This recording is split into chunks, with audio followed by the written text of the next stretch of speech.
all about it.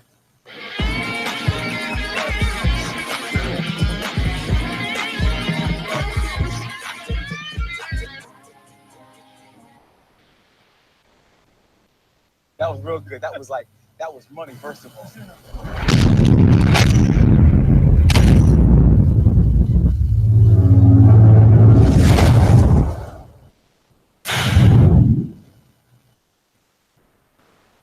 And we are live, ladies and gentlemen.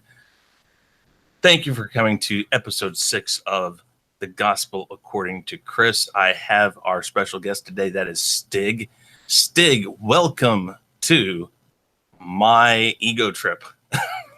Well, thank you for having me on so I can witness this marvelous ego in person. Oh, yes, you've witnessed it before, even in its worst form.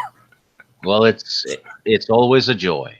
Yeah, and we have our on-air moderator, the other half of the Real Review 3000. That is Sean Stackhouse. Sean Stackhouse, welcome. Gracias. Yes. So, Stig, why don't you tell the people who you are and tell them what you're about? Well, I'm just an average fellow from Norway who has opinions about things. Sometimes I share them on YouTube, along with some puns. Yeah, that's it, really. Okay. So what we're going to talk about today is Blade Runner and Blade Runner 2049 and the philosophical side of it. And so as we go along, those of you who are in the watching and in the chat, please, by all means, kind of give your questions. Sean will keep an eye on it. And if you guys have any questions or anything to add to what we're talking about, by all means, add it in the chat, and Sean will get with us and tell us what's going on in the chat. So we only if they send me money to PayPal first.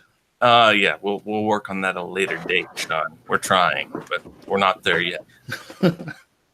So Stig, why don't you give us a little bit of your ideas on both movies, just a very quick overlay, and then we'll dive into like Blade Runner first, and then we'll go to Blade Runner 2049. But why don't you dive in and just give us a very basic overview of what you think and that type of stuff?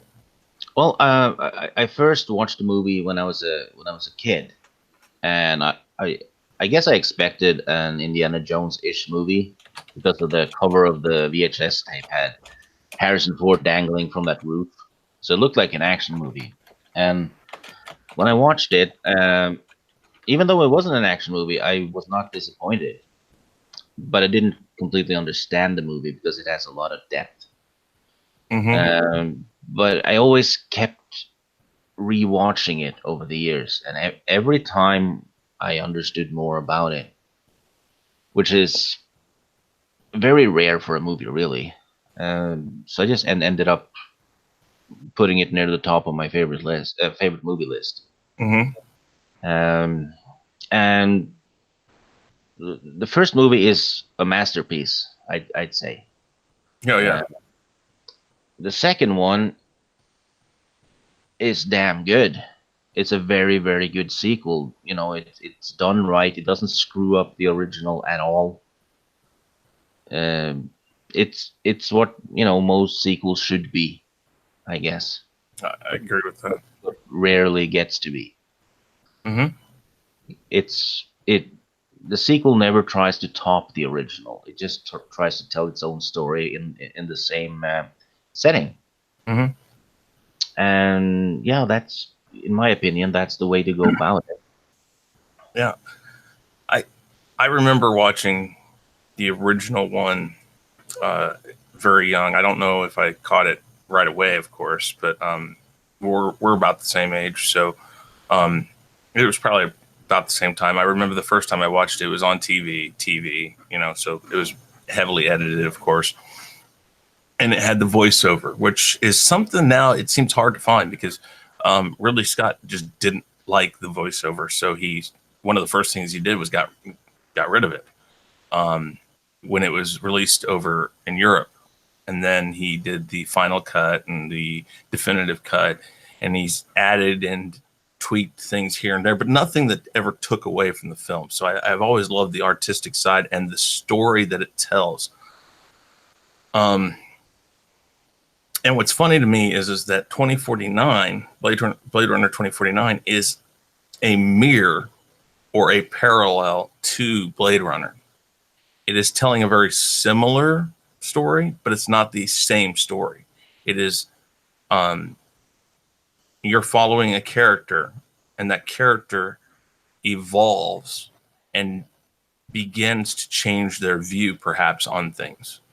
Both of them.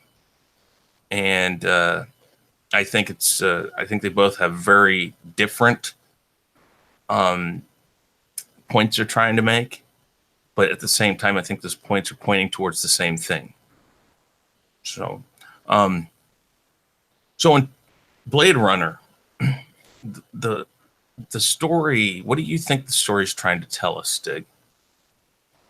Well, what is what's life worth? All your memories, all that. What's it worth, and what would you do to keep it? Is a thing. And there's also a lot of religious themes in it. Mm-hmm. The replicants are basically fallen angels. Mm-hmm. Literally, because they are described as perfect, and they escape from an off-world colony, goes down to Earth, which is kind of the whole city of LA seems to represent hell, because because of all the fiery images you see when you see the city itself. And I noticed that when Zora gets shot, her bullet wounds are on her shoulder blades, which symbolizes that her wings have been cut. Mm-hmm. Yeah, and Roy Batty says a lot of quotes that's biblical. He even quotes William Blake poem, "Fiery the angels fell," and all that. Mm. And I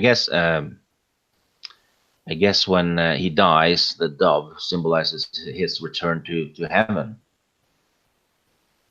I think that the side of the replicants is very much a story of the fallen angels trying to return to heaven, to find God, to get back to God. Funny or not, however you view dogma, that's the story that's being told. These angels, and even in books and in lore, the fallen angels have always wanted to get back to heaven. Some of them think they've been wronged. Some of them just want to go back and do God's work. And I think that that's very much a point of the replicant side of this story. Is the replicants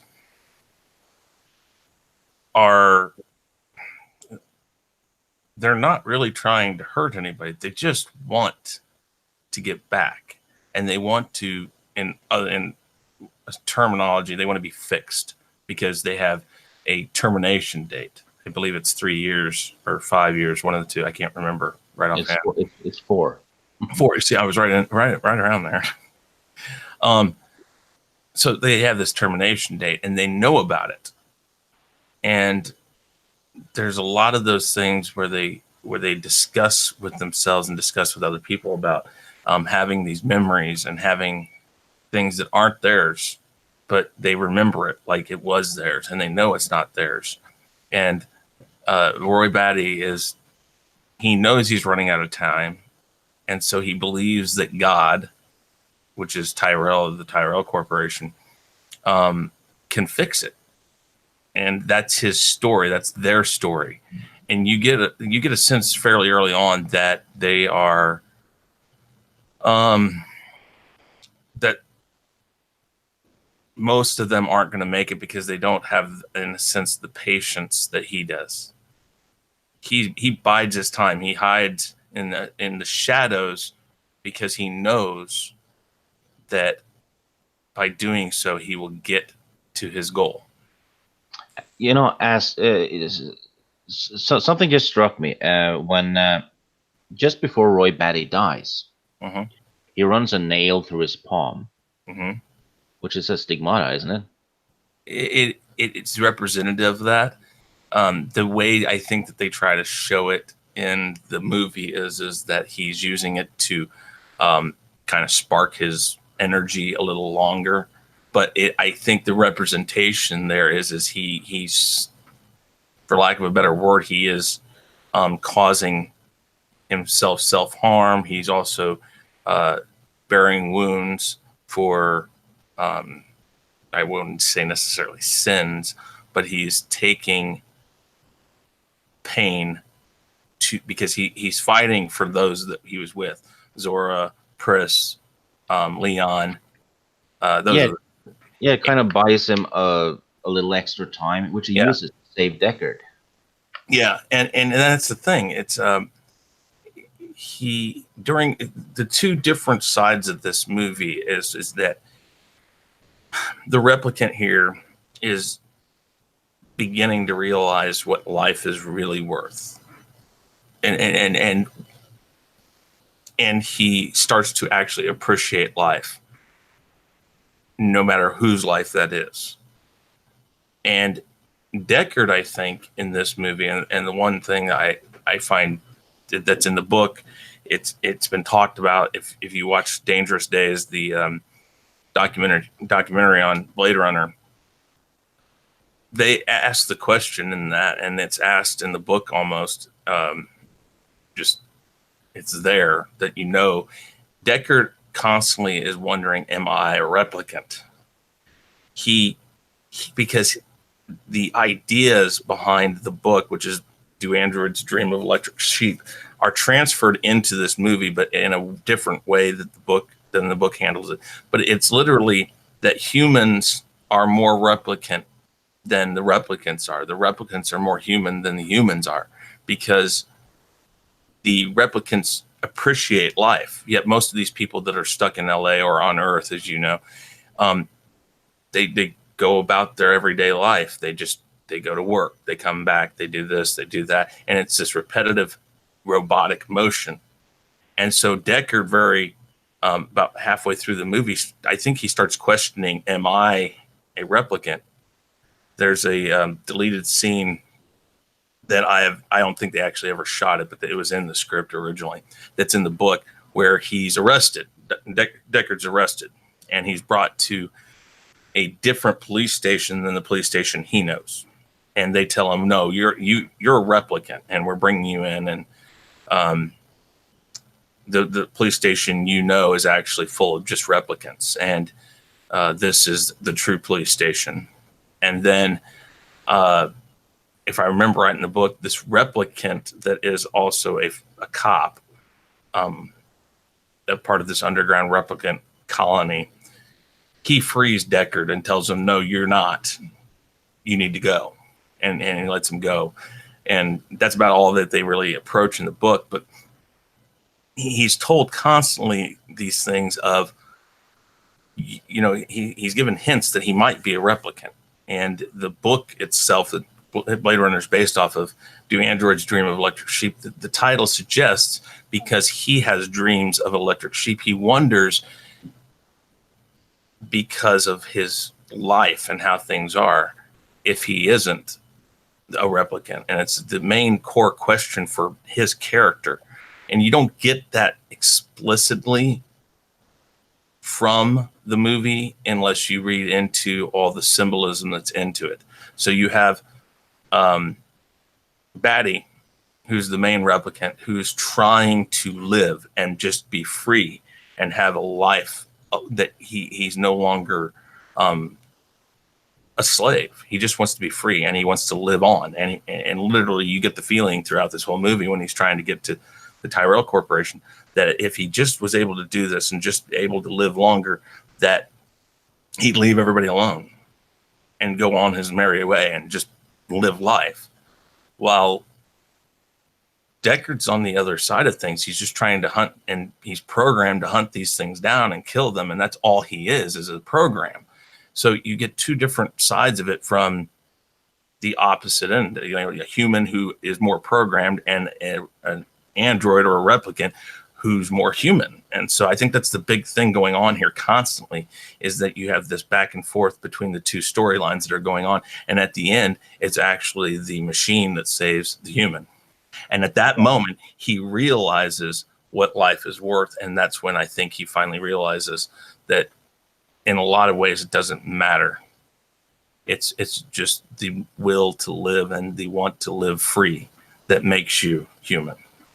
Yeah, and I guess it also flips it around, because at the end, at the beginning, we're told that the replicants are inhuman. Mm-hmm. Yet at the end, the most inhuman of them turns out to be the most humane or human character in the story, which is also, I think, represented by the dove that flies up when he dies. It's kind of a sign of him returning to heaven and, redeemed by saving Deckard. Very much so. Symbolism in this movie, a lot of the people, again, like if you watch that documentary, Dangerous Days, they talk a lot about Gaff's stick figures and the figures that he makes the origami out of and stuff. And they say that heavily points to the fact that Deckard is a replicant. So the stick figures, the first one I think he does is the matchstick guy that shows him erect. And it's supposed to say, you got to have balls to do this, and he's kind of poking at Deckard. That's what, and then there's the part where he makes a chicken, and it's kind of calling Deckard out again, saying, "You're chicken. You don't want to do what you have to do." And when he's leaving his apartment at the end of the movie with Rachel, it's a unicorn, which they say because Deckard has a dream of a unicorn, that this is actually Gaff saying, "I know you're a replicant. I know you dream of this because I know what you're programmed with." And they do that. So, what do you think about those things? You're probably spot on about that. I also noticed in the second one, Gaff has a small scene where he makes a sheep, which is a little throwback to the book, "Do Androids Dream of Electric Sheep?" Yeah. I still want to know how he makes those, though. It's, well, what's funny is, if I remember right, I heard that James Olmos actually kind of did it himself. He would do it when they were not doing takes, and they just put it in the movie. They said, "Can you do this? Can you do this?" And he was doing it. And that's the thing about Gaff's character is that the suggestion for those people that believe Deckard is a replicant is that he is his keeper, and they're just making sure he stays in line. And then you have these people that say that that's proven in Blade Runner 2049 when Kay turns out to be a replicant police officer. So they're saying that this was like a test. They were using this, and he was brand new. Deckard was brand new, and that he was given the same thing Rachel was, and these were two different people. But Blade Runner 2049 actually bucks the idea that Deckard's a replicant by the basic storyline of it. So, what else do you think about Blade Runner? I mean, like I said, there's two different things. There's a heaven and hell thing going on. The people stuck in LA are definitely in hell. There's a symbolism of angels being thrown to hell or purgatory and then trying to rise from there. I mean, even the fact that the Tyrell Corporation building is one of the largest buildings in LA, and it's tall, and the scene of them going up the elevator and them being in this room. In fact, the room was supposed to be a sarcophagus, and one of the original ideas was that Tyrell would actually be dead, and he'd just be he'd be in this tomb where he was a figurehead, and they had just kept him there, and it was like an Egyptian tomb, and that he would go up there and realize that this whole fight was for nothing because he was dead, and that he couldn't do anything. That was one of the things that they originally thought about doing. But there is that level of moving up constantly in this whole thing. I mean, but yeah, like at the end when he takes Sebastian to Tyrell Corporation, they're riding in the elevator to get up, and then there's a stopping point, which some people say is that that gateway to heaven, where you have to be judged or you have to get past the gateway to get to heaven. Yeah, and there's that. Go ahead. I spotted a very cool little thing in the elevator scene where Roy Batty is giving Sebastian the chess moves, and it reflects what Roy is actually trying to do. He's trying to get to the king, and the chess move has him sacrifice the queen to do so. And shortly after, his queen, Pris, gets killed by Deckard. In the chess move, it's a knight that takes the queen. So it's probably foreshadowing almost. Mm-hmm. I think that, yeah, I mean, the whole movie plays like a game of chess in a way. The way that everything's being moved, and Deckard is, in some senses, kind of one step behind. He goes and he checks Zora out at the club, and he thinks she might be, but he gets kind of tricked into being lulled into a false sense of security that maybe this is going to go easy for him, and then she gets the best of him, and you can tell that he's one step behind everywhere because he's out of breath after he catches her and shoots her. Leon catches him off guard. He's always one step behind, and it's like a chess game, you know. But at the end, it's kind of weird that, you know, it's almost a draw. They both get to the same place at the same time, but it takes the other person to give the game up just to call it even, almost.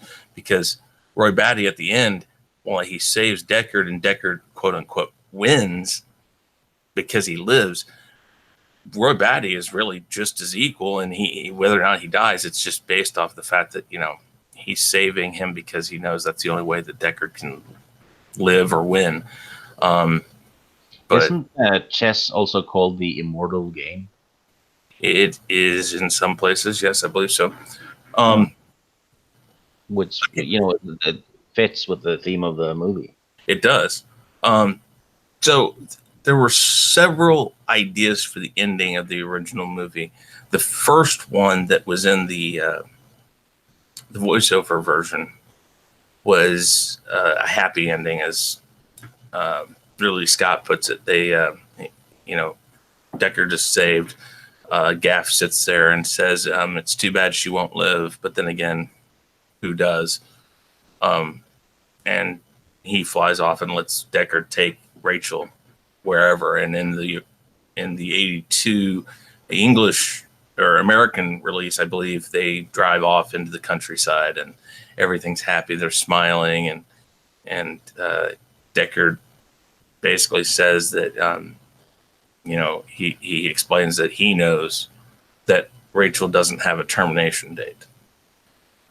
And again, that was one of the first things Ridley Scott took out. He's like, I don't want to give you an idea that they're going to run off and be happy for the rest of their lives.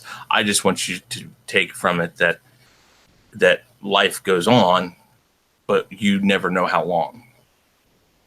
So yeah, you don't find Rachel. You don't find out Rachel doesn't have a termination date. You don't find out if they go anywhere. You just know that Deckard is going to go back and get her because it shows that. And yet, you know, the Gaff knows that he's gone back because the unicorn's there. But that's where it ends in the European version and then the final cut. Yeah, it's like, you know, nobody knows how much time we have, and, you know, make the best out of the time you do have. Yeah. Okay, so what's your idea behind Blade Runner 2049 and what it's trying to tell us?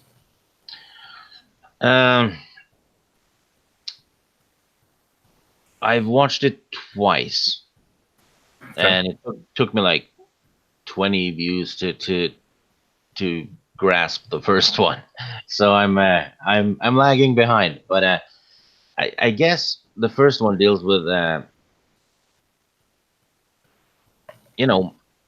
man meets his maker and kills him, kind of, or God's creation meets God and kills him. And in the second one, God's creation creates God's creation. Mm-hmm. And I guess eyes are, a huge bit of symbolism in the movies. They represent the soul, and it's brought up a lot of times. Mm-hmm. The first one ends kind of with Roy Batty gouging the eyes out of his maker, Mm-hmm. basically destroying his soul. And then the second one starts with the new corporation leader being blind. So he has no soul, which means the maker's soul got taken away in the first one. So now we have and you're also basically told early on that all of the replicants that are now allowed on Earth are, for the most part, soulless because they're not given their own decisions. They're completely complicit on everything they do. They're told to do something. They're checked for baselines. They are replicants. They are programmed and they do what they're told without question. That's what you're told. So do you think this is where George Lucas got the idea of the clones from? Well, no. I don't think that, but I think that they I think lots of movies before this and before Star Wars talked about cloning and Metropolis is one of the big ones that all the robots in Metropolis are clones or are replicants almost, that they're soulless. And that's kind of the story of Metropolis almost. But I think in this one, the story for me, what I get from it is an opposite mirror parallel to whatever you want to say, to Blade Runner, because here's the thing. I know we have sub-stories going on. You have, in Blade Runner 2049, you have two replicants. You have Kay and you have, I'm trying to remember her name, the one that works for Wallace. Love. No, Love, thank you.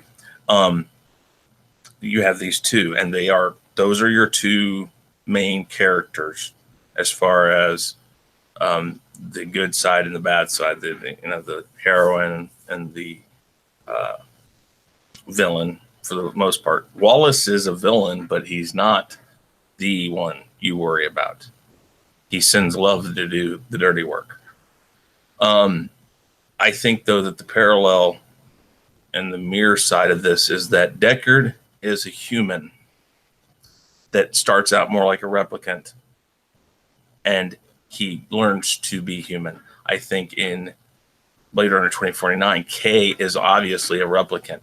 He tries to act human, but as the movie goes along, he becomes more human.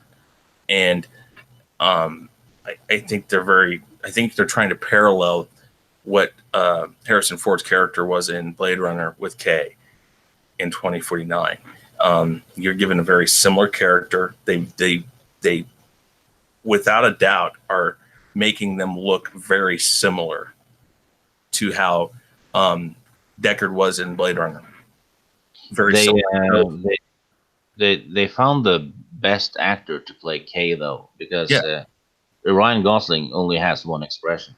Well, that's true, but I think he did a really good job with the part. Yeah. But I think you're being told two different stories. One, like I said, you get a human who learns to be human, and in the second one, you get a replicant who learns to be human instead of a human that acts like a replicant becomes a human. And I think they're two different. They're telling the same story, but from two different viewpoints. Because in 2049,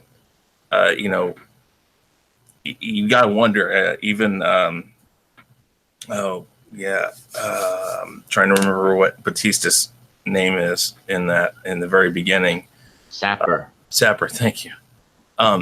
Sapper even says to him, says, "How does it feel killing your own kind?" So you're already kind of given the idea that he's a replicant. They don't really try to hide that K is a replicant, which is very different than what they do in Blade Runner. They, even if Ridley Scott was trying to make it seem like Harrison Ford is a replicant, 2049 tears that apart, because the storyline is that when Kay goes to find Sapper, he goes in, he waits, which we discussed this before the stream. That scene at the beginning of Blade Runner 2049 was actually intended to be the opening scene for Blade Runner. And the writer for Blade Runner, Hampton Fraser, or Francer, I can't remember exactly how to say his last name, but he wanted it in Blade Runner. And then Peebles came in about halfway, 3/4 of the way through to rewrite a lot of stuff because they just didn't like where Hampton was taking it. So they gave him producer rights, but they kind of took away his power to write. And even though he's given credit in Blade Runner, Peebles came in to help finish it off. In Blade Runner 2049, I think when Ridley Scott got involved with it, he kind of had an idea that he'd kind of make it up to Hampton, and he brought him in to write this. And so the first thing Hampton said he did was, I was going to put that in, come hell or high water, because I always felt that that's how the first film should have started. So he got his very noir, come in, watch the boiling pot of water. He sits down, he waits for Sapper to come in. Sapper comes in and doesn't even acknowledge he's there. He knows he's there, but he doesn't acknowledge it. He knows why he's there. And so they have this scene, and Kay's asked, how does it feel killing your own kind? So this is a constant theme for Kay is that he's a machine killing machines, and that's all he's used for. So they call him all sorts of nasty names. When you get to his apartment, they have skin job and all that stuff written all over his door, and he doesn't live in a great part of town, and this is a thing that he has to deal with. It's quite different from how Deckard is, because Deckard's a Blade Runner, and it explains in a way in the movie, but more so in the book, that, and I guess it's when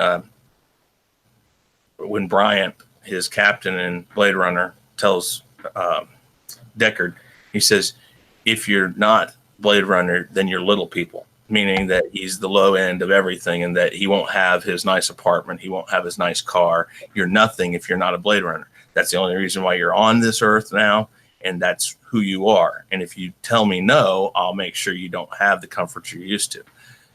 It's very different for Kay, because he is a little person. He's a nobody, because he is the lowest form of everything. He's told what to do. He has to follow these orders. And so he tries to give himself a semblance of being in real life by having a hologram girlfriend or wife, however you want to put it. Waifu. What was that? A waifu. Yeah.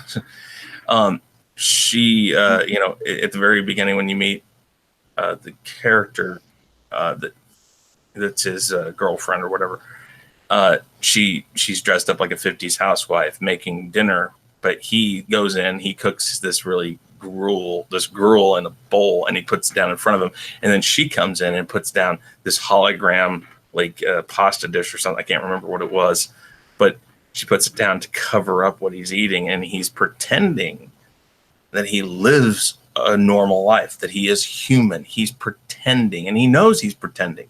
But as the movie goes along, he becomes more human, because first off, he gets the emulator that allows him to take his girlfriend with him everywhere.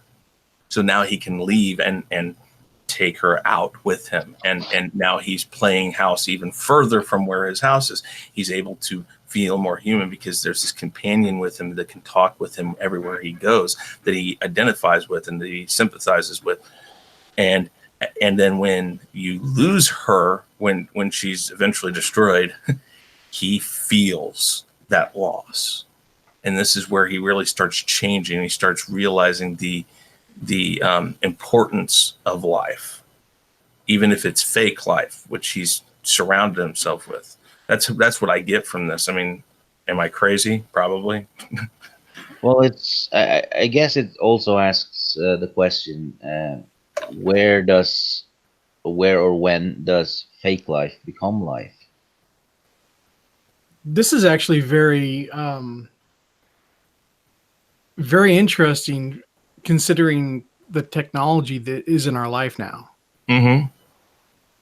Yeah, well, the first one is very spot on in terms of how things have been developing for us up until now.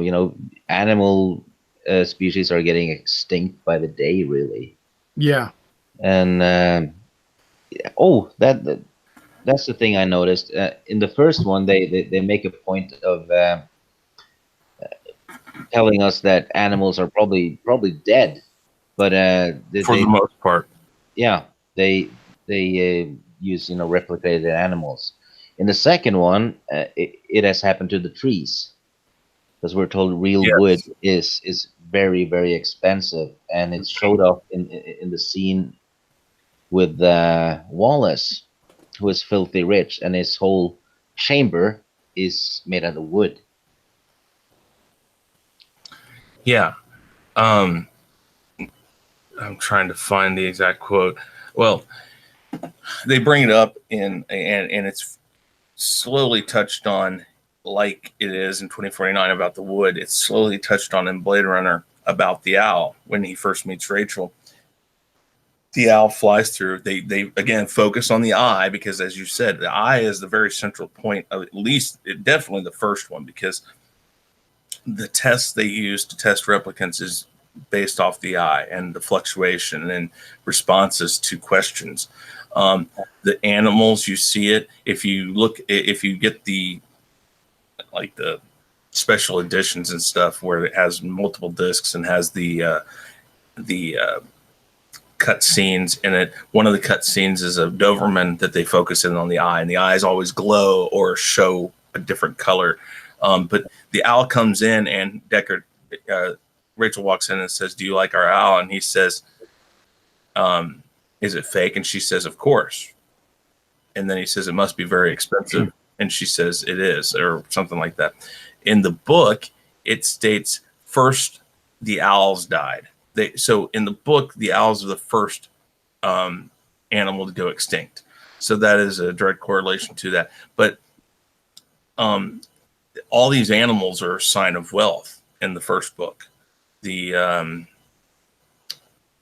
Everything you see, he wants to buy in the book. He wants to buy sheep, this electric sheep for his wife to make her happy, to give her something to take care of, and that's nowhere touched on in the movie.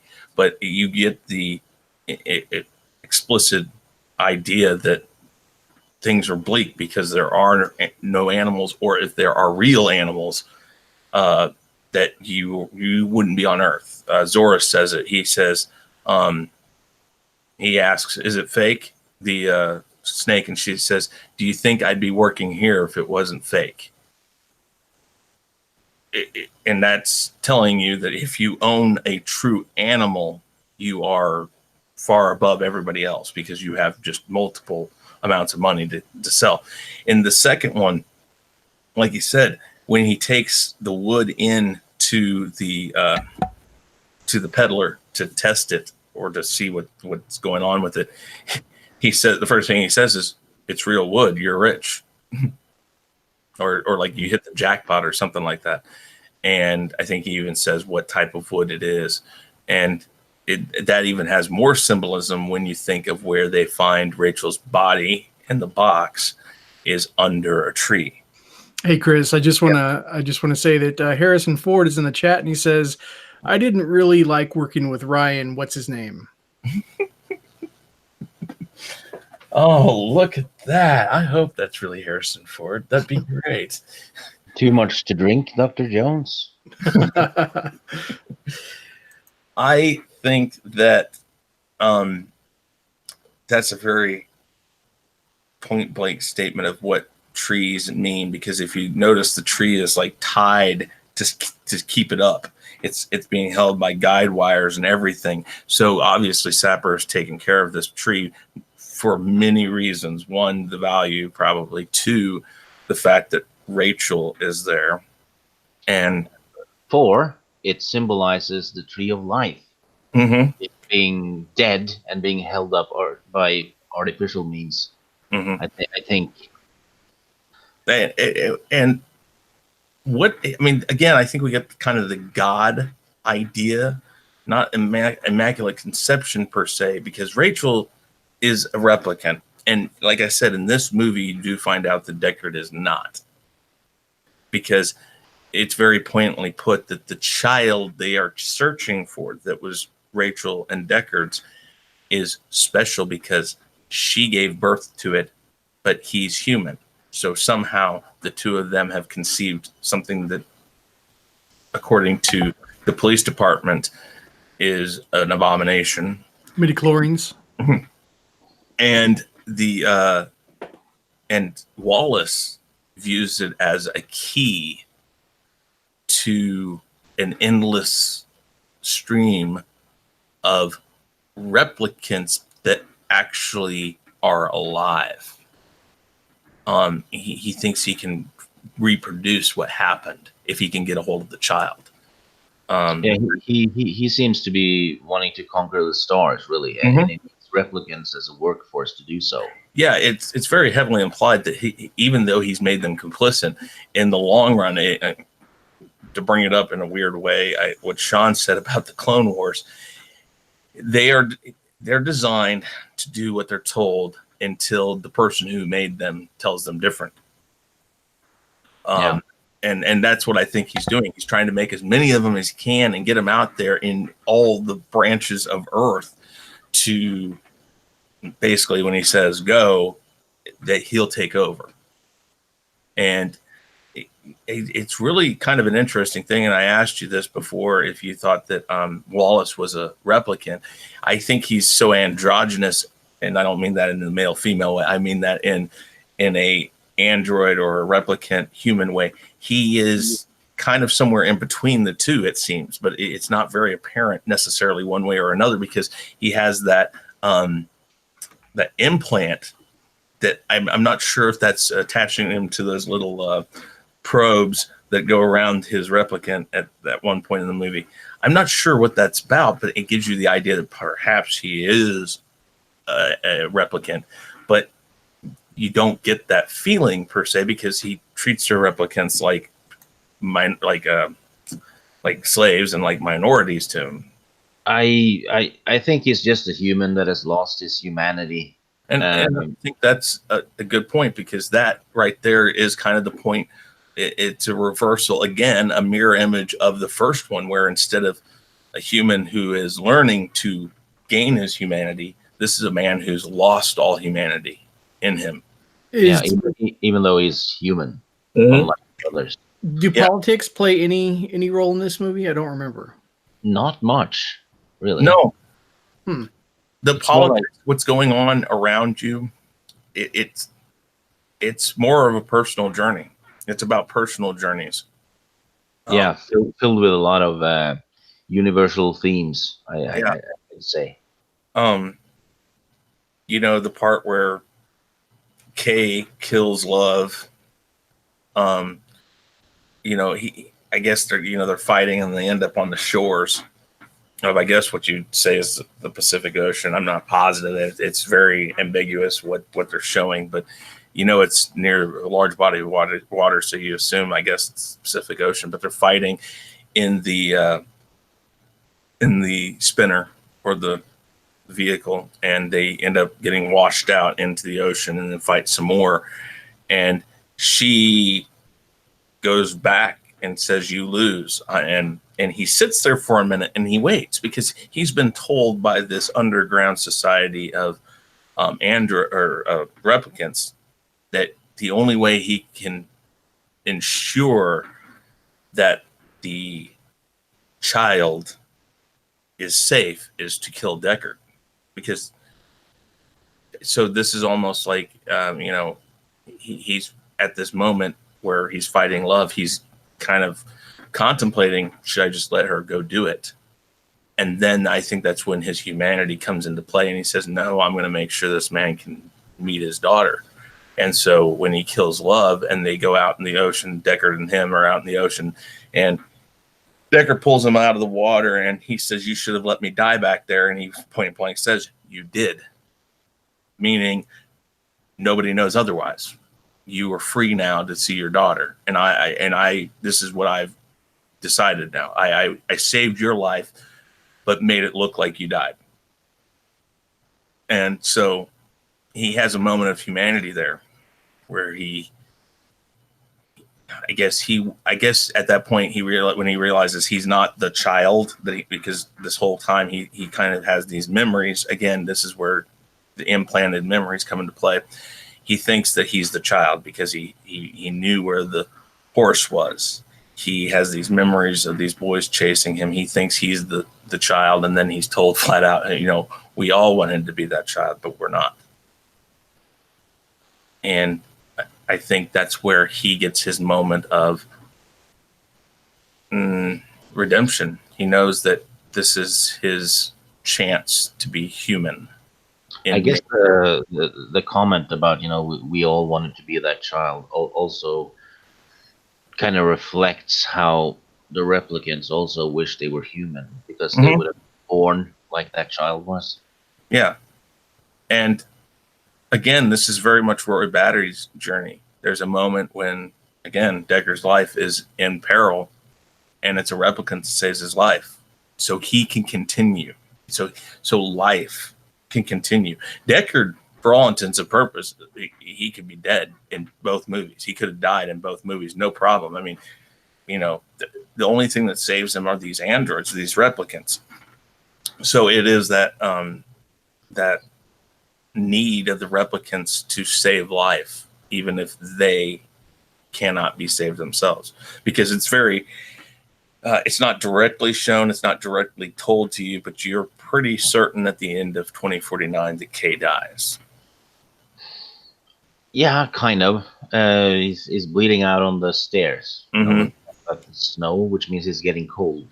Well, that, and I think he just stops and he looks at the snow falling down and he's at peace. So again, it's not told to you. It's definitely not told to you as well as what happened to Batty. Batty, it's very obvious because he lets go of the dove and it's over. I think though it's a very similar idea that by getting Deckard to this goal of meeting his daughter, as you find out, is the only one, I guess, who is contracted to make these memories for the androids or for the replicants. His goal of getting Deckard to see his daughter is kind of his release and his redemption. And it's a different symbolism than the dove, but it's a very similar idea. He has done what he wanted to do or what he needed to do, and here is his release. And he's sitting there and he's just at peace finally. Would you say that in the case of Roy Batty, his goal in a way that he doesn't know about is that he has to accept that he has to die sometime? There's a possibility. I think that, and when he realizes that, he's at peace, and the same thing kind of happens with Kay at the end of the second one, and they both die when they find peace. Well, Batty finds out. He goes in and he has that very scientific talk with Tyrell. What about cell replication? And he says, no, we've tried this, and they're going. Obviously, Batty's a very smart person because it says at the very beginning that the replicants are superior in strength and as equal in intelligence as their maker. Well, you're directly given the idea that the maker of Batty is Tyrell. Yeah, who's a Tyrell genius. Has the final say on these things, and that he is the smarts. Because Sebastian says it at some point. He's like, there's a bit of me in you. and you learn when they go and they Chew is making the eyes. He says, I made your eyes. And he says, Chew, if you could only see what your eyes have seen. So you get the express idea that Batty is made from many different people. Many different people had a hand in him, but the person that he gains his intelligence from is Tyrell, because that conversation at the end is a very much an equal back and forth. And both of them understand what they're saying, and they're trying to figure this out. And Tyrell sympathizes. He knows why he's there, and he's trying to tell him, "I'm sorry, I can't do anything." And then Batty gets so mad that he kills God that at the end, I think he's like, "Wait a minute, I'm looking at this all wrong. I've been trying to save my life when maybe just saving a life is better than anything." It just struck me that Batty actually finds out that he's the son of several fathers, which is never a good thing. No, and they said, he says the prodigal son returns, and then he says, well, he says, what does he want from the maker? He says, can the maker fix what he's broke? I think is what he says, or something like that. There's some profound lines there at the end of Blade Runner, and there's some profound things said in the end of Blade Runner 2049. The point where he point blank tells Deckard, I saved you, but nobody knows about it.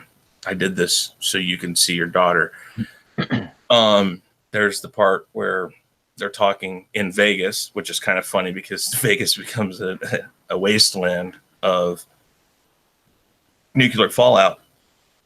But I think doesn't he say, I just thought of this. Doesn't Deckard say the line that Luke says in The Last Jedi? Doesn't he say, I came here to die? No, I don't think he did. But he gives that impression that he came there to be away from everybody and to just leave me alone. And then I think so. And what's funny is that I was just thinking of this too. The whole scene, the fight scene between the two of them in the showroom with Elvis, the Elvis hologram is quite comical. I think when I think Kay says, "I like this song," and then Deckard says, "I do too." And that fight scene though, Harrison Ford is pushing 80. And he still delivers and takes those punches like he did when he was 30. Harrison Ford is a machine of an actor, though. He is. Yeah. No, I love Harrison Ford. Harrison Ford is, like one of my top 5. I don't think there are many out there like him anymore. No. I put him. Sean Connery has done that type of stuff. I wait to see what George Clooney's going to do. I like a lot of George Clooney stuff. But Harrison Ford and Sean Connery are two of my favorites. And their attitude in real life is kind of funny too. It's like, I don't give a crap. Thomas Gilkey brought up in our conversation about Indiana Jones when Harrison Ford was asked, who do you think is going to play Indiana Jones once you're done or once you're dead? And he says, no one. Well, he's right. No way, he is. You can't replace what Harrison Ford. That character is as much Harrison Ford as that character, and I think it's the same way with Deckard.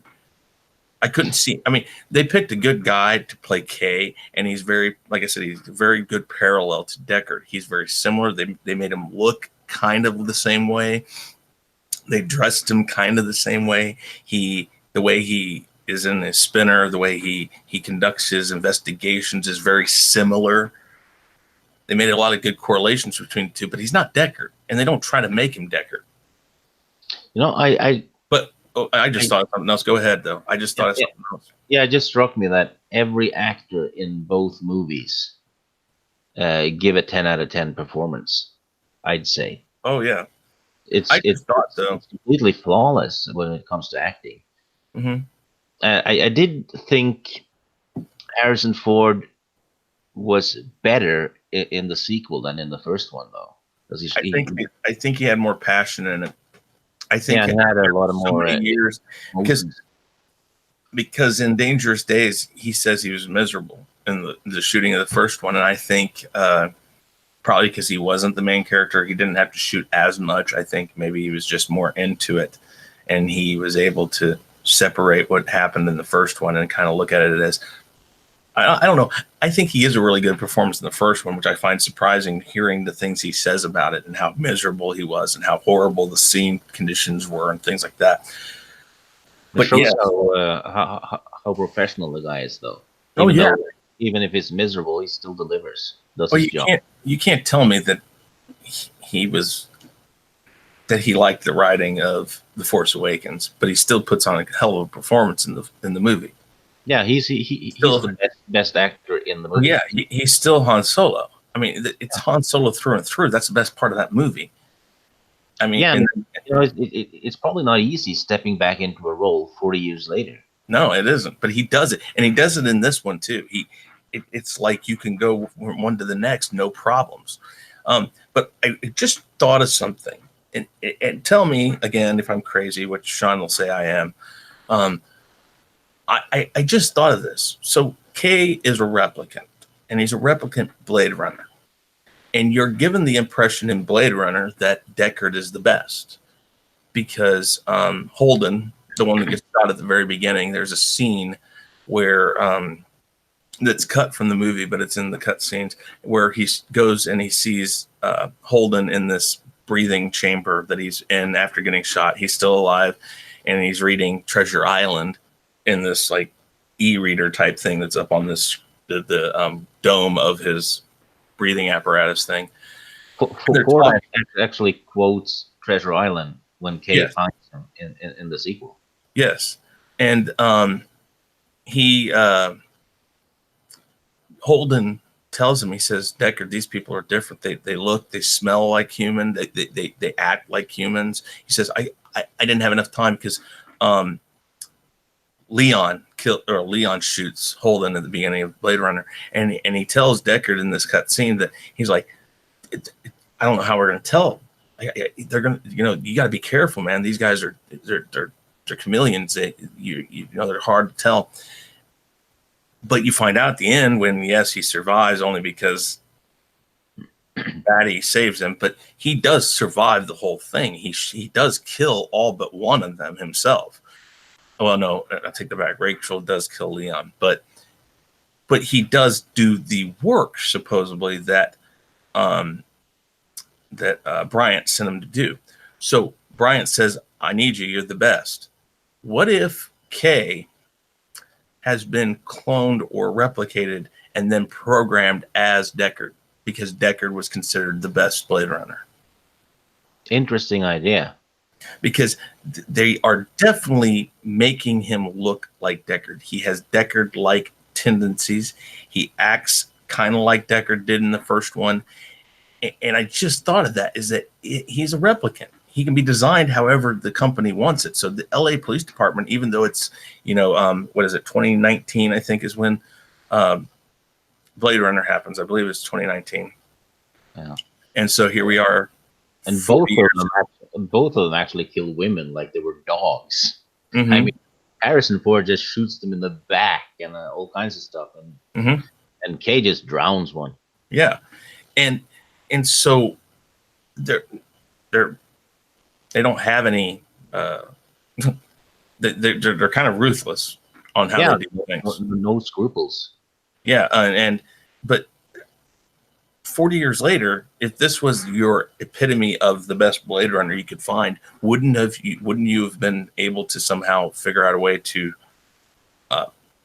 design this? And I know the blackout happened, but he was around for the blackout. He even says, I taught them how to disappear after the blackout. So he was possibly still able to be found out, or there was some bit of information that still was around that they could design this character to be like him. Well, they managed to do it with Rachel.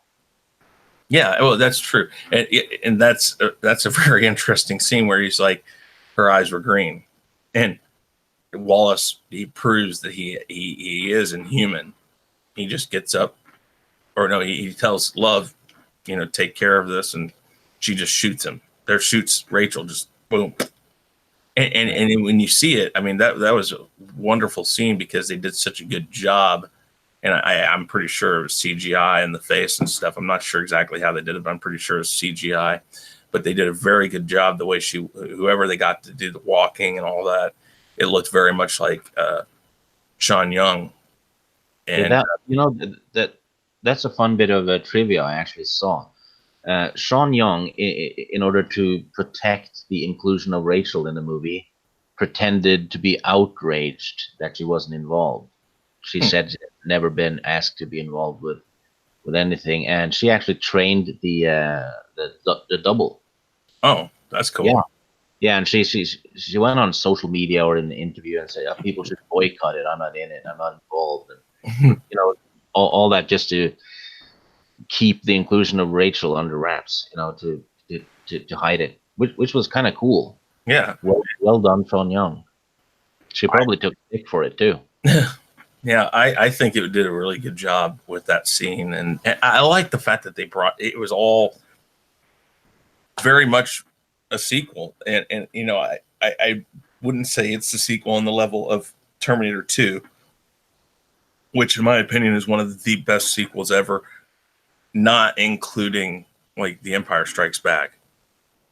But yeah, but that's part of a trilogy anyways. It's just chapter 2, really. Yeah, but T2 is just an excellent sequel to Terminator, and this is better than the original. Actually, it is. A lot of people will say it is, but this is almost to that. I don't think this is better than Blade Runner, but I think that they're so parallel. They're so close to the same type of movie, and they're so close to being almost parallel in quality. But I think Blade Runner beats it out just a bit.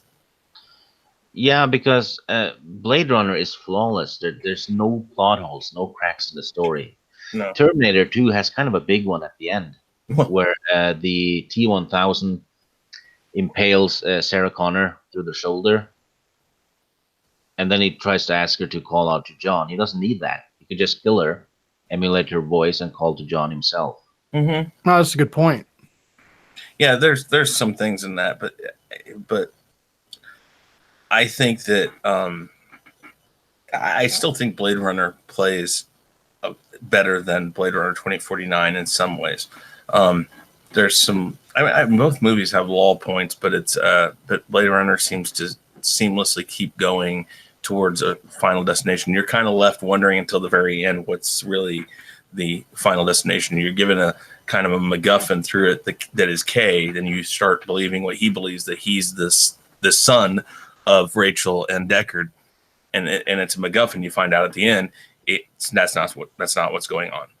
Blade Runner does not try to lull you into a false sense of thinking anything else other than Batty is after Tyrell. He wants to get to Tyrell, and Deckard is there to stop it. Yeah, I guess both Blade Runner and Terminator 2 tells a damn good story. Mm-hmm. But Blade Runner also forces you to think and ask questions. Well, deep questions, really. Mm-hmm. Terminator doesn't really do that, except what's the price for AI. I would put them in the same type of movie. I don't think the Terminator 2 is there, or Terminator is there to make you think. It's there for entertainment mostly. Blade Runner was intentionally, and even the book, when Philip K. Dick wrote this book, he wanted people to think. He gave you problems that were real problems that the Earth is going to face and is still facing to this day: extinction, pollution, man versus machine, these things that were real, and they still are real. And even more real. Well, yeah, but the thing is Blade Runner was given so much credit for telling. I mean, people thought that's what 2019 was going to look like. And while it may not look exactly like that, it is heading in that direction still to this day. Yeah, and they have cloned animals. Yeah. That's true. We don't have hoverboards, though. I know, different franchise, but still. Yeah. So, okay, we're going to finish this up real quick, but Stig, give us your closing thoughts on these two movies, and go ahead and tell us what you.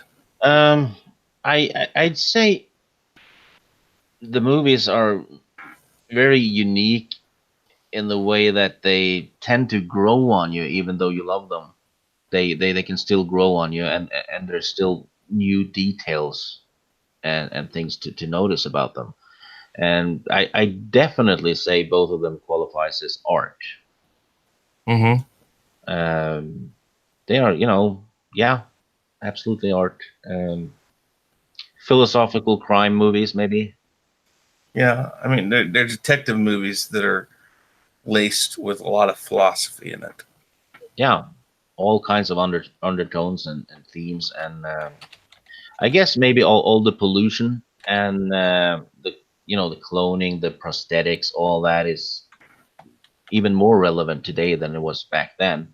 Mm-hmm. Because they struck gold with the futuristic vision I think and they got. Oh, go ahead. corporations controlling everything. Mm-hmm. Oh yeah. That's absolutely relevant today. Mm-hmm. So I don't know if someone's watching this stream that hasn't watched the Blade Runner movies, go do so and get both of them on Blu-ray because they look Oh, okay. stunning on Yeah. Blu-ray. Probably one of the best Blu-rays I've seen. So they've Yeah. cleaned Blade Runner up quite a bit from the Oh, original. it's beautiful. Yeah, it looks like it was made today. Yeah. Wow. It's beautiful. It's always looked fantastic. So I mean, that kind of makes me want to look at it on a Blu-ray. And what's funny is if you watch Dangerous Days, you find out all the work they did on making it, all the practical effects, the set work, and all that. I mean, I'd do a whole another stream on just the art that is these movies. Do you know if it's been transferred to 4K yet? Probably. Yeah, I would say it has, but I don't know. I would say, yeah, the corporations, the philosophy in these movies, everything like that is really important. The fact that it touches on things that are very relevant in today's terms. And also maybe the head of the big corporations tends to lose their humanity. Mm-hmm, yeah. Kind of like the head of Disney. I'm just putting that out there. Now this channel is never going to get monetized. I didn't say his name. Come on. No, but I also know that Ridley Scott was not originally going to be the director of Blade Runner, and I think all he is the executive producer of Blade Runner 2049. Right? It was trying to think who directed 2049, but but anymore these days, the executive producer is really the guy that's in charge of the movie, and that was Ridley Scott for 2049 also. But he was not originally intended to be the director of Blade Runner. And he came into it when he actually lost the director job of Dune, if I remember right. And I think that was one of the best things that ever happened to this franchise, because everything I've ever heard, Ridley Scott, when he got a hold of this, expanded what this movie was going to show, and was so on top of people about making it look real, even though it's supposed to be futuristic. And you get that in the second movie too. You know it's supposed to be in the future, but you still feel like it's a world that is alive today. Would you say Blade Runner is Ridley Scott's best work?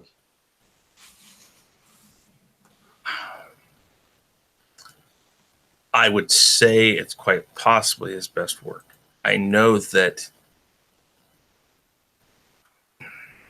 he's done great stuff, but this is, I think in this case, this has no. Both movies were considered, in a sense, failures. I don't think 2049 did nearly as well as some people thought it would, but everything that I ever read about it was a just excellent movie. And when I saw it, I thought the same thing. I thought this is perfect. You know, I would probably say that Blade Runner is probably his best work as far as the way it looks. But I would have to give an honorable mention to probably Legend. Legend's different film altogether. Oh, And I yet know, but it's still one of his. Yeah, but I think, and even again, if you watch Dangerous Days, he'll tell you, he says it in there that he was dead set making sure this film got finished his way. Sure. They Then fought. again, I mean, Thelma and Louise was also his. Yeah, that's true. He fought. They came in and they overtook the production, and he fought to continue working on it, and he got his way, and he eventually, and since then, what's funny is this is one of the few cases where you'll find that, and even more so than Star Wars, when George Lucas flipped things around and stuff, Ridley Scott literally, when he went to go do the final cut or his definitive cut, totally rearranged how this movie was done. He cut the entire ending. He cut a whole voiceover track. He added scenes that were of unicorns, and he gave a whole nother meaning to this movie after its original release in the US with the voiceover version. If you watch the voiceover version, you get a totally different feeling, an entirely different feeling than you do when you watch his definitive cut. That's why it's more so than what Lucas did with Star Wars. All Lucas did with Star Wars and the original trilogy was he added parts to it to just kind of enhance the story. Ridley Scott rewrote this movie after he basically said, if you guys had just let me do it my way, it would have done better. And since he's done it that way, they've sold millions, or I don't know about millions, but they've sold tons more copies of this movie. You know, it's kind of like the movie is kind of like the same way as it made money, because the first time you watch it, you like it, but you don't get the movie, all of it, and then it just keeps growing and growing on you. Mm-hmm. So the movie's longevity is reflected by how it keeps making money even to this day. Yeah, it started off, small, and then it just keeps growing. It does, and you said it before. You've watched the original one. What you said, 20 some odd times? Yeah, probably. I've watched this movie. I couldn't tell you how many times, and I get different things from it every time. I see different things. I get different ideas from it, and 2049 is the same way. I think I've seen it maybe 10 times or so, and every time I catch different things. And like just right now when we were talking about it, I kind of thought, is K a replicant based off of Harrison Ford or off of Deckard? I mean, that's the first time I thought of that. It's like it's kind of interesting. Yeah, interesting fact though. Blade Runner was made back in 1982 for $28 million, and that was a lot of freaking money back then. It was. It went over budget. He'd gone over budget so many times that when he was announced as director, the people who backed the film were worried about him going over budget. And he was dead set on not going over budget, and yet he went over budget. And so the box office was 33.8, so it probably didn't even really break even. No. And that was the thing. It hit like right about break even, and that's why it was considered a commercial flop. And now you would classify it as, in a way, a cult classic. But for sure, more than that. I mean, cult classics, I would say, are things like 1942, which is Steven Spielberg's. Oh, the John Belushi film. Yeah, that's kind of a cult classic. Rocky Horror Picture Show is a cult classic. Toxic Avenger. Oh yeah. Yeah, they're not great movies. They're kind of like B movies or subpar movies that are just fun to kind of watch and laugh at the way that how bad they are. That's what I consider a cult classic. Blade Runner is more of a fine wine. It's taken time to appreciate it, and it's taken time for it to get its full flavor and its full aroma. And every time you open up that bottle, it gets better. It's like, it's amazing. Stig, would you say that's more how you would put it? I mean, it is considered a cult classic, but it's more like a fine wine. It just has gotten better over time. This isn't a bad movie. It just has gained popularity because of how fun it is. Or Yeah, I think maybe it in the 80s it ended up being a cult classic. Then it just grew and grew into a real classic. yeah, Just matured into a real classic, or maybe the audience did. maybe. You know? I mean, I think that Blade Runner, people appreciate it now. They see what it meant, and I think as time goes on, you see the correlations to real life. You're like, oh wow, this is scary. And then 2049, I can't even remember what. Let's see here. Blade Runner was definitely a visionary type film. It was way ahead of its time. Well, yeah, and I think Blade Runner 2049 kind of is too. It's not as much so because we have a lot of futuristic stuff now, but it's still kind of ahead of its time with the themes it's trying to pass. I think the director is doing a Dune movie now. And oh, that's right. They're redoing the Dune movie. I forgot about that. yeah, they are. Same guy who did the Blade Runner 2049. Okay, so actually, I guess Blade Runner 2049 is possibly going to be considered a success because its production cost was 5 times that of the original. You said 20 what? 23? 28. So more like 6 to 7 times. The production budget was between 150 and 185 million. Its U.S. gross and Canada gross was 92.1, and other areas it was 167 for a gross total of 259.2 million. So it didn't double, but it exceeded. But it exceeded its budget. So you would consider it a minor. How's the Blu-ray sales though? I do not know. It's a good question. I wonder what the Blu-ray sales on Blade Runner are too. Oh God. Let's see here. Blu-ray sales for 2049. It's 21 million home video sales. Total compromises 3.8 million DVDs sold around, and about 18 million worth of Blu-rays.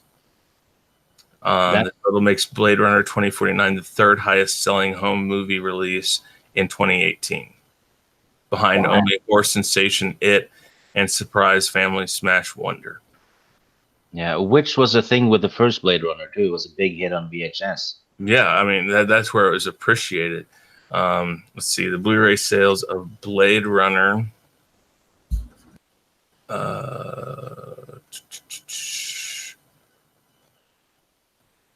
You see, Sweet Redemption, Blade Runner 2049 has made 21 million in Blu-ray. So again, it had the same idea behind it that that the home sales were better than expected. I guess I cannot find 5 movie sequels that happened because DVD sales. So that's going to tell you that. Okay, hold on. Let's go here. Blade Runner home video. So then, essentially, they may have greenlit the sequel because of the sales on DVD and Blu-ray of the original Blade Runner. Mm-hmm. Yeah, that makes sense. Here's Blade Runner financial information. Oh, let's see here. Blade Runner was actually the first movie I bought on Blu-ray, I think. Oh, really? That's cool. Yeah, that's the one I wanted to have. So I bought the definitive edition. Yeah, I don't know which one it is. It's like 4 discs, and then they have this one that I think is Blu-ray that comes in this great little briefcase. It's his briefcase from the movie. It's metal, and it's like $300, which I want. You're bragging, Chris. I know I want it. I don't have it. I only have this smaller version, which was like $70.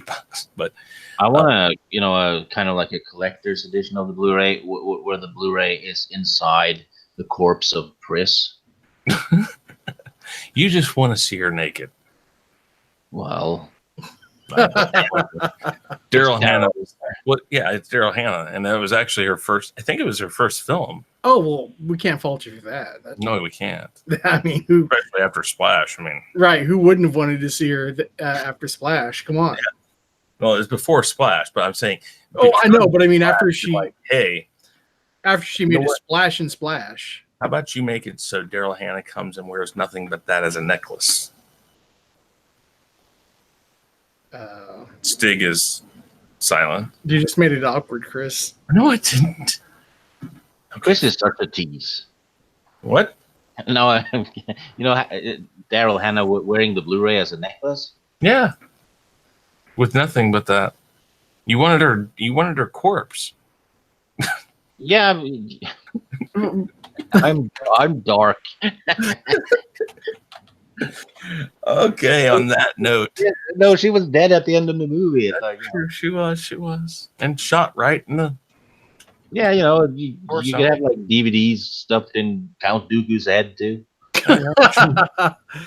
No, but you're true. It's true. If you were given like a silicone mold of Pris's dead body, the hole that gun probably blew in her torso was probably big enough to set a DVD into.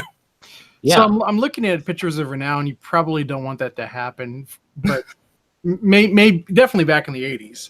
Yeah.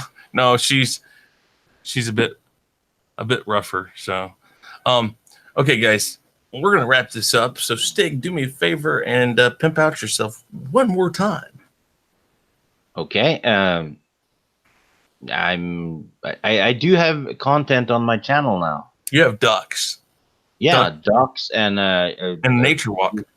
Yeah, so it's 50 seconds of content. If you want to see that, you know, go for it. But it's the best content on all. You're one step away from being Steve Irwin. Yeah, and I almost have 100 subs. I'm at 90 something now. Nice. Yeah, but you know, it's summer. Don't watch my videos. Go outside with your families and have a good time, and leave your cell phones inside. That's the best advice I can give anyone. That's good advice. Yes, it is. Stop staring at the screens. So well, I probably torpedoed your channel now. No. Go check out Stig. Check out his YouTube. Check out him on Twitter. I put the information down below in the description. Please do me a favor, like this video. If you didn't like it, please like it anyways, because hey, it was informative, and it's just our opinions. That's what this segment's about, is opinions. And sometimes my opinions don't match everybody else's. One of these days we'll do a Last Jedi, and I'll have 5 people on that'll just chastise me, which is fine. I think it'd be a rotating panel. Yeah, everybody will just take turns. You'll all be sending it out in direct messages. Okay, your turn. Come on in. Pretty much. But you know, I appreciate it, Stig. This was a great conversation about a great set of movies. And do us a favor. Please check out our other videos here on the Real Review 3000. Wait. Are you going to do the Wondrous Wheel of... Oh, you're right. We have to do Wondrous Wheel. Before I forget, thank you so much for having me on. I had a great time. Well, I appreciate it. And, you know, I love the fact that you were on. You know, we've talked about it. The Wheel of Names picked, and it picked you. But I've wanted to have you on. And it definitely will do some other streams. Maybe not the Gospel According to Chris, but Sean and I will definitely have other streams we want you on. That's for sure, because you're you're a great storyteller. You're fun, and it's just great conversation with you every time I'm on a stream with you. So thank you for your kind words. Trust me, Sean's going to tell you that I don't give them out very often. So when you get them, take them and run with them. Cherish them so much. Okay, so we're going to do this right here. This is the Wondrous Wheel of Names, ladies and gentlemen. As you can see, I have several people up here. These are people who have agreed to come on the Gospel According. Wait, I can't win twice in a row? Well, not yet, because I need to probably go over here and present this, I guess, is the better way of doing it. Let me do that, because I didn't do that. I did do that last week. So no, your name will go back up there once I get through more of these people. Your name will go back up there. Thomas Skilkey's name will go back up there. Mara. I bet Ruthie's gonna win this one. Well, if you're right, then you'll get a prize. Okay. I don't know. 4K edition of Blade Runner. I Okay. can use the Force, you know, to stop Okay. the wheel. Well, let's see That's if right. it works. Ready? If it works, I'm gonna laugh my ass off. Yeah, let's see. Here we go. The wheel of names is spinning. That was So close. close. Oh, you got the base. It's a Vase Productions will be next week's contestants on The Gospel According to Chris. I'll make sure that everybody on Twitter knows that, and I will let him know that too. But ladies and gentlemen, thank you for showing up today. Please like this video. Please, if you haven't subscribed already, please subscribe because we're getting so close to that needed 4,000 watch hours. But we're nowhere near the subscribers. We're like 216 away from the subscribership. So, or not, I mean, 816 away. I was going to say, what math are you using? 800. It's 814 now, I think, or something like that. But anyways, that said, thank you for watching. Stig, thank you very much. Sean, thank you for being here. And say bye to everyone, Goodbye. Goodbye, people. Bye. Oh. What a way to end.